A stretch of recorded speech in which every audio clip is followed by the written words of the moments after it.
All right. Coming up, the doctors were wrong. When you operate on a baby without giving an anesthetic, it does feel pain. And what's worse, it may remember that pain for a long time. Dr. Bruce Hensel continues his special report when we come back.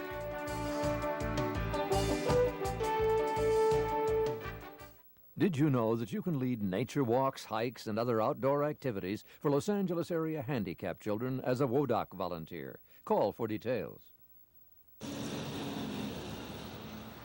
You already knew that you pay a lot less at C&R than at other stores. What you probably didn't know is that at C&R you actually get a lot more. Because when you buy at C&R and you lose a button, or break a zipper, or gain or lose a little weight, any normal alteration, C&R will fix it free forever.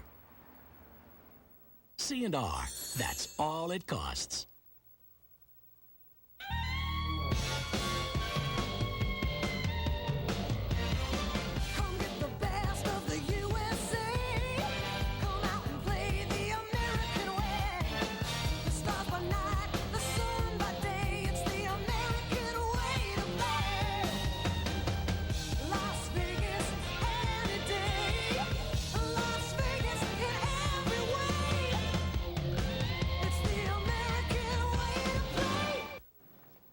This evergreen's turned sickly yellow.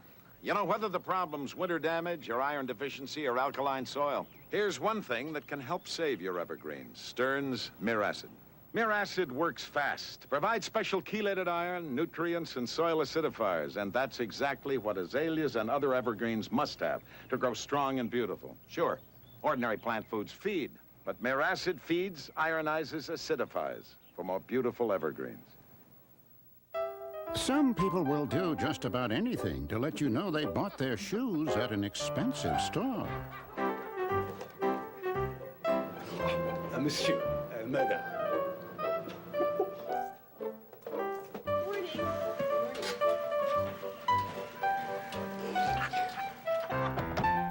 Wouldn't it be smarter just to buy for a lot less at Standard Shoes? Standard Shoes.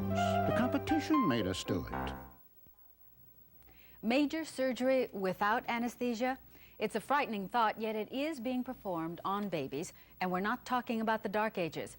Channel 4's Dr. Bruce Hensel has investigated the practice, and he joins us again today for part 4 of his series, Babies in Pain. That we're talking about today, and it is frightening. You know, the rationale for operating on babies without using painkillers or anesthesia has 2 parts. The first part, that the babies couldn't feel pain, was finally disproven when modern technology made it possible to examine the baby's nervous system and to monitor the child's body's reaction to pain. But the second part, that anesthesia would always endanger a fragile infant's life, was much harder to ignore until late last year, when a study from Harvard Medical School proved that the exact opposite of what the doctors had been thinking was true.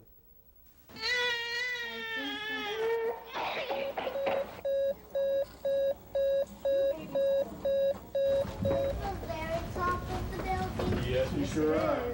Little Jackie Abbott is making her second trip to the operating room.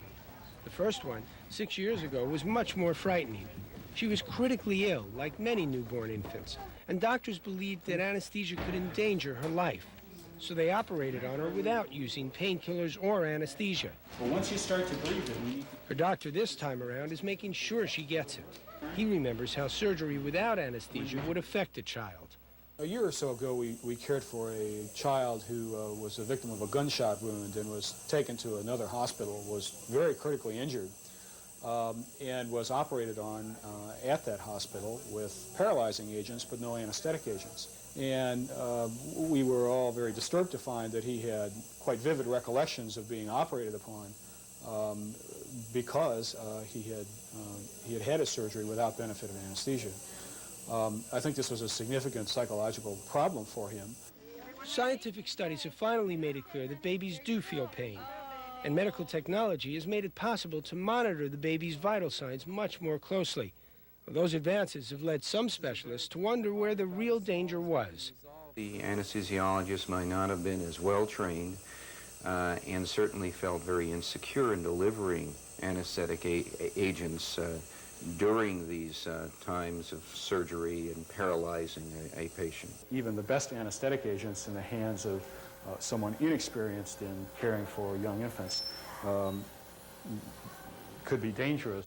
Whatever the beliefs, the question remained unanswered until a landmark study from Harvard Medical School was published late last year. And I found that babies that had received very minimal or no anesthesia during surgery mounted a huge stress response, which was something like 5 times that of adult patients.